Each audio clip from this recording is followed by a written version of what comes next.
Welcome to Bhavitha Santosh economy app. ఈ app ద్వారా రాబోయే గ్రూప్ 1, 2, 3 నోటిఫికేషన్స్కి గాను ఎకానమీ లైవ్ క్లాసెస్ కండక్ట్ చేయడం జరుగుతుంది.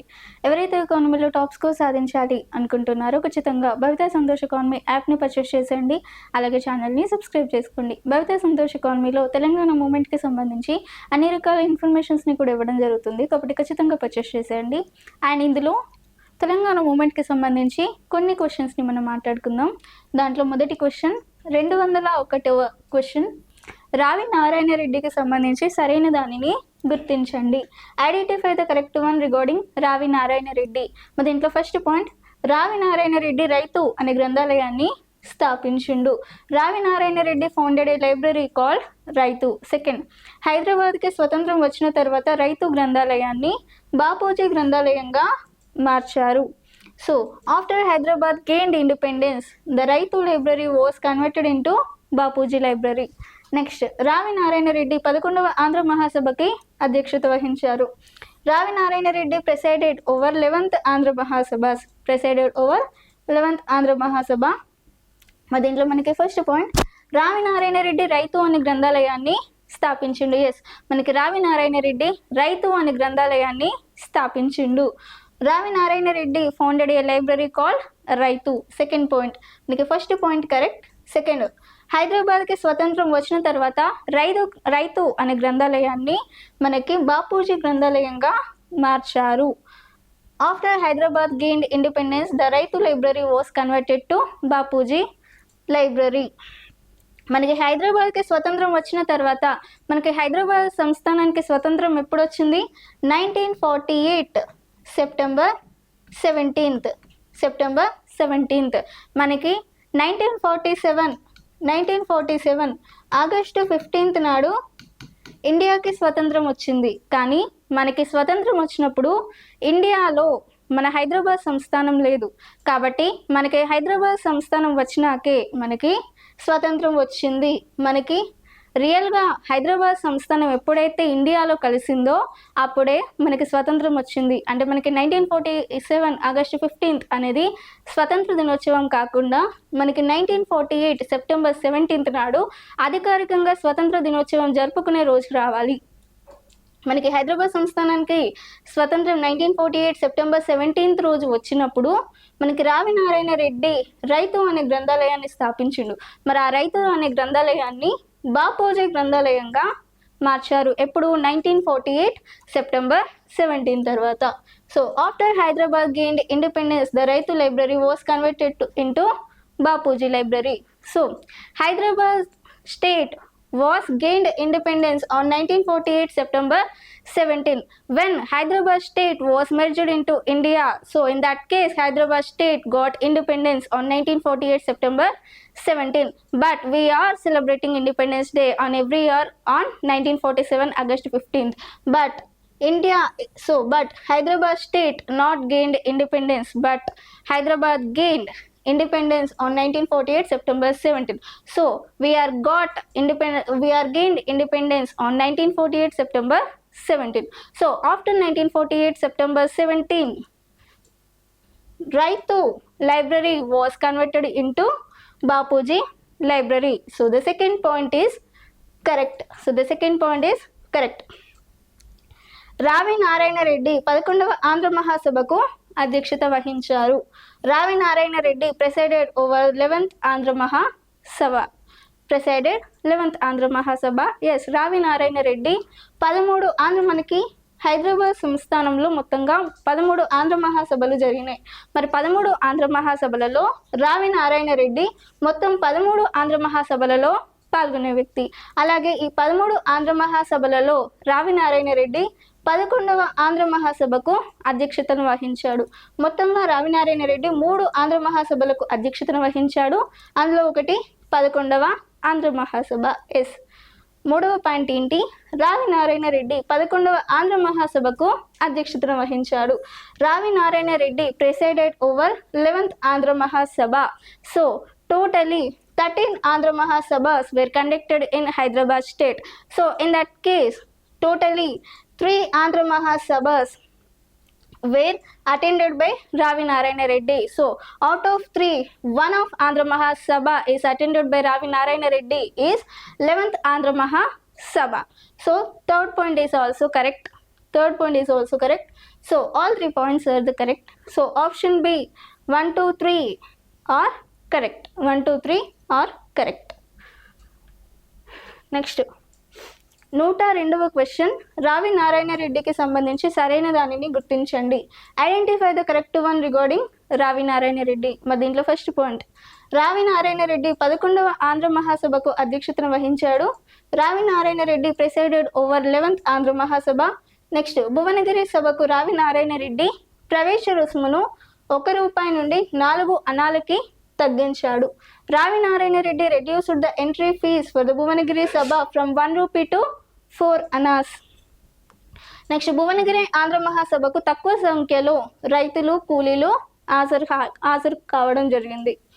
ఏ small number of farmers and labours attended the Bhuvanagiri Andhra Mahasabha. So మనకి ఫస్ట్ పాయింట్, రావి నారాయణ రెడ్డి 11వ ఆంధ్ర మహాసభకు అధ్యక్షతను వహించాడు. ఎస్, మనకి ఇంతకుముందే చెప్పుకున్నాం. So Ravi Narayana Reddy presided over the 11th Andhra Mahasabha. Second, Bhuvanagiri సభకు రావి నారాయణ రెడ్డి ప్రవేశ రుసుమును ₹1 నుండి 4 అనాలకు తగ్గించాడు. ఎస్, మనకు ఒకప్పుడు ఆంధ్ర మహాసభలకు వెళ్ళాలంటే ప్రవేశ రుసుము ఉండేది. మరి ప్రవేశ రుసుము అనేది 16 అనాలుగా ఉండేది. 16 అనాలుగా ఉండేది. మనకి 16 అనాలు అంటే ₹1గా చెప్పుకుంటాం. 16 అనాలు అంటే ₹1. మరి ప్రవేశ రుసుము 16 అనాలు ₹1 అంటే అప్పటి కాలంలో చాలా పెద్ద మొత్తం. మరి పేద కూలీలు లేదంటే ప్రజలు ఎవరైతే ఉన్నారో ఆంధ్ర మహాసభలకి హాజరు కావాలని ఉన్నా వారిలో ఎక్కువ మొత్తంలో డబ్బులు లేకపోవడం వల్ల వారు అటెండ్ కాలేకపోయేవారు. మరి వారి కోసం రావి నారాయణ రెడ్డి ఈ 16 అనాల నుంచి ప్రవేశ రుసుమును 4 అనాలకి తగ్గించాడు. 4 అనాలకి తగ్గించాడు. మరి ఎప్పుడైతే రావి నారాయణ రెడ్డి 16 అనాల నుంచి 4 అనాలకి తగ్గించాడో అప్పుడు ప్రజలు పెద్ద మొత్తంలో ఈ భువనగిరి సభకు హాజరు కావడం జరిగింది. So Ravi Narayana Reddy reduced the entry fees for the Bhuvanagiri Sabha from ₹1 to 4 annas. So in a previous days the entry fees of Andhra Mahasabha is ₹1. Entry fees of Andhra Mahasabhas is ₹1. So ₹1 means 16 annas. ₹1 means 16 annas. So in that way lot of people they won't attend to Andhra Mahasabhas. In that case Ravi Narayana Reddy reduced entry fees of ₹1 to 4 annas. So in that case lot of people are attended to Andhra Mahasabhas. So second point, Ravi Narayana Reddy reduced the entry fees. So in that case the peoples are attended more to this event. So second point is correct. Next, third, Bhuvanagiri Andhra మహాసభకు తక్కువ సంఖ్యలో రైతులు కూలీలు హాజరయ్యారు. The number of farmers and laborers attended the Bhuvanagiri. So a small number of farmers and laborers attended the Bhuvanagiri Andhra Mahasabha. It is not correct. Why? Because Bhuvanagiri సభకి మనకి ప్రవేశ రుసుమును ₹1 నుంచి 4 అనాలకి తగ్గించిండు రావి నారాయణ రెడ్డి. మరి అలా తగ్గించడంతో భువనగిరి ఆంధ్ర మహాసభకు ఇంతకు ముందు కన్నా చాలా మంది ప్రజలు ఈ సభకి హాజరు కావడం జరిగింది. మరి ఇక్కడ తక్కువ సంఖ్యలో హాజరయ్యారు అని చెప్పుకున్నాం. కాబట్టి ఈ థర్డ్ పాయింట్ అనేది సరికాని సమాధానంగా చెప్పుకోవచ్చు. మరి భువనగిరి సభకి తక్కువ సంఖ్యలో హాజరయ్యారా? కాదు. భువనగిరి సభకి చాలా ఎక్కువ మొత్తంలో సభకి హాజరు కావడం జరిగింది. So a lot of number of farmers and laborers are attended to Bhuvanagiri Andhra Mahasabha. So the third point is not correct. So first point and second point is correct. So option A 1 and 2 are the correct one. Next 103వ question, Ravi Narayana రెడ్డికి సంబంధించి సరైన దానిని గుర్తించండి. Identify the correct one regarding Ravi Narayana Reddy. First point, Ravi Narayana Reddy 11వ ఆంధ్ర మహాసభకి అధ్యక్షత వహించాడు. So Ravi Narayana Reddy presided over 11th Andhra Mahasabha. And second, Bhuvanagiri సభలో రావి నారాయణ రెడ్డి కమ్యూనిస్టు భావాలతో ప్రసంగించాడు. Ravi Narayana Reddy gave a speech with communist sentiments in the Bhuvanagiri sabha. Third, Bhuvanagiri సభలో నాయకులు 2 గ్రూపులుగా విడిపోయారు. The leaders in the Bhuvanagiri sabha were divided into 2 groups. మనకి ఫస్ట్ పాయింట్, రావి నారాయణ రెడ్డి 11వ ఆంధ్ర మహాసభకు అధ్యక్షత వహించాడు. So the first point is correct. రావి Narayana Reddy presided over the 11th Andhra Mahasabha is the first point is correct. Bhuvanagiri సభలో రావి నారాయణ రెడ్డి కమ్యూనిస్ట్ భావాలతో మాట్లాడాడు. ఎస్, మనకి భువనగిరి ఆంధ్ర మహాసభ జరిగినప్పుడు ప్రవేశ రుసుమును తగ్గించడంతో రావి నారాయణ రెడ్డి ఎప్పుడైతే ప్రవేశ రుసుమును తగ్గించాడో అప్పుడు ప్రజలు పెద్ద మొత్తంలో ఆంధ్ర మహాసభకు రావడం జరిగింది. మరి పెద్ద మొత్తంలో ఆంధ్ర మహాసభకి వచ్చిన రైతులు, కూలీలు ఎవరైతే ఉన్నారో వారి వద్ద రావి నారాయణ రెడ్డి కమ్యూనిస్టు భావాలతో మాట్లాడడం జరిగింది.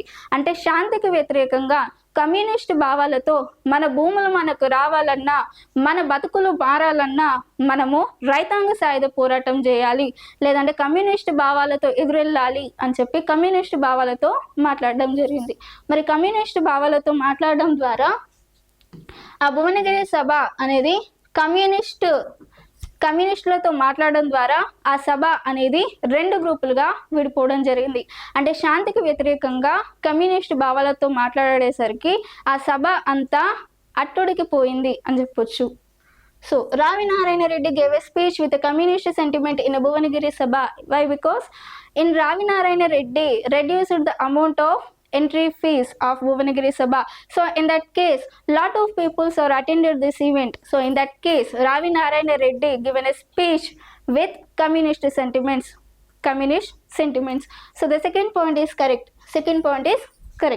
థర్డ్, భువనగిరి సభలో నాయకులు 2 గ్రూపులుగా విడిపోయారు. The leaders in Bhuvanagiri sabha were divided into 2 groups. మనకి 11వ ఆంధ్ర మహాసభ భువనగిరిలో జరిగినప్పుడు ఎప్పుడైతే రావి నారాయణ రెడ్డి కమ్యూనిస్టు భావాలతో మాట్లాడినప్పుడు అందులో కొంతమంది నాయకులు కమ్యూనిస్టు భావాలు నచ్చలేదు, అంటే వాళ్ళు శాంతిని కోరుకుంటూ వాళ్ళు గాంధేయ భావాలతో ప్రభావితమయ్యారు, వీరు కమ్యూనిస్టు భావాలతో ప్రభావితమయ్యారు. అంటే ఎప్పుడైతే నాయకులు 11వ మహాసభలో కమ్యూనిస్టు భావాలతో ఉన్నవారు ఒక గ్రూపుగా, గాంధేయ భావాలతో ఉన్నవారు మరొక గ్రూపుగా విడిపోవడం జరిగింది. So the leaders in Bhuvanagiri sabha were divided into 2 groups. మరి ఎప్పుడైతే కమ్యూనిస్టులు ఒక గ్రూప్గా, గాంధీ భావాలతో ఉన్న వాళ్ళు ఒక గ్రూప్గా విడిపోయారో 11వ ఆంధ్ర మహాసభ తర్వాత 12వ ఆంధ్ర మహాసభ అలాగే 13వ ఆంధ్ర మహాసభ ఈ 2 సభలు కూడా వేరువేరుగా నిర్వహించుకోవడం జరిగింది. సో ఆల్ 3 పాయింట్స్ అనేవి correct. So option B 1, 2, 3 are the correct one. Next 204 204వ క్వశ్చన్, అతివాదులకు సంబంధించి సరైన దానిని గుర్తించండి. Identify the correct one regarding extremists. మనకి దీంట్లో ఫస్ట్ పాయింట్, భువనగిరి సభలో రావి నారాయణ రెడ్డి కమ్యూనిస్ట్ భావాలతో ప్రసంగించాడు. Ravi Narayana Reddy gave a speech with communist sentiments in Bhuvanagiri Sabha.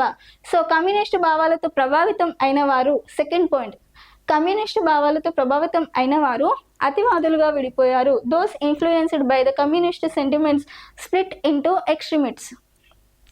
Next 3, అతివాదులు కారల్ మార్క్స్ రచించిన దాస్ క్యాపిటల్ కమ్యూనిస్ట్ మేనిఫెస్టో అనే రచనల ద్వారా ప్రభావితమయ్యారు. The radicals were influenced by Karl Marx works Das Kapital and Communist Manifesto. మనకి ఫస్ట్ పాయింట్ ఏంటి, రావి నారాయణ రెడ్డి భువనగిరి సభలో ఎప్పుడైతే కమ్యూనిస్ట్ భావాలతో మాట్లాడాడో అప్పుడు లీడర్స్ 2 గ్రూపులుగా విడిపోయారు. అంటే కమ్యూనిస్ట్ ప్రభావాలతో ఉన్న వాళ్ళు ఒక గ్రూప్గా, గాంధేయ భావాలతో ఉన్న వాళ్ళను మరొక గ్రూప్గా విడిపోయారు. మరి ఎప్పుడైతే కమ్యూనిస్ట్ భావాలతో విడిపోయారో వారిని అతివాదులు అని పిలిచేవారు. ఎవరైతే గాంధేయవాదంతో విడిపోయారో వారిని మితవాదులు అని పిలుస్తారు. మరి కమ్యూనిస్ట్ భావాలతో ప్రభావితమైన వారిని ఏ విధంగా పిలుస్తారు? అతివాదులుగా పిలుస్తారు. So those influenced by the communist sentiments split into extremists. So second point is also correct. మరి అతివాదులు కమ్యూనిస్ట్ భావాలు దేని ద్వారా ప్రభావితమయ్యారు? కమ్యూనిస్ట్ భావాలు దేని ద్వారా ప్రభావితమయ్యారు అంటే అతివాదులు కారల్ మార్క్స్ రచించిన దాస్ క్యాపిటల్ కమ్యూనిస్ట్ మేనిఫెస్టో అనే రచనల ద్వారా కమ్యూనిస్టు భావాలకి ప్రభావితమై వారు కమ్యూనిస్టులుగా మారడం జరిగింది. వీరిని మనం అతివాదులు అంటాం. So the radicals were influences by Karl Marx works that Das Capital Communist Manifesto. So in that case, the radicals were influenced by the Karl Marx works. In that they were called extremists. So all 3 points correct. So option B 1, 2, 3 are the correct one. Option B 1, 2, 3 are the correct one.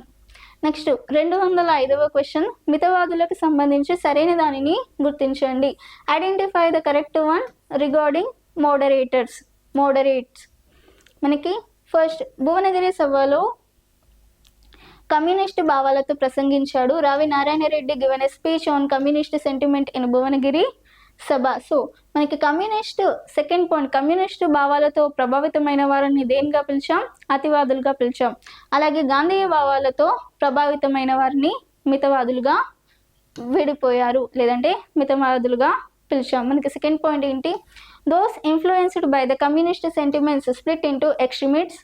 So and those influenced by the Gandhian ideas split into moderates. So all 3 points అనేవి correct. So option B 1, 2, 3 are the correct one. మరి ఇది ఈరోజు తెలంగాణ మూమెంట్కి సంబంధించి. మీకు ఇలాంటి topics ఇంకా కావాలి అనుకుంటే ఖచ్చితంగా భవితా సంతోష్ ఎకానమీ యాప్ని పర్చేస్ చేసేయండి. అలాగే ఛానల్ని సబ్స్క్రైబ్ చేసుకోండి. Thank you.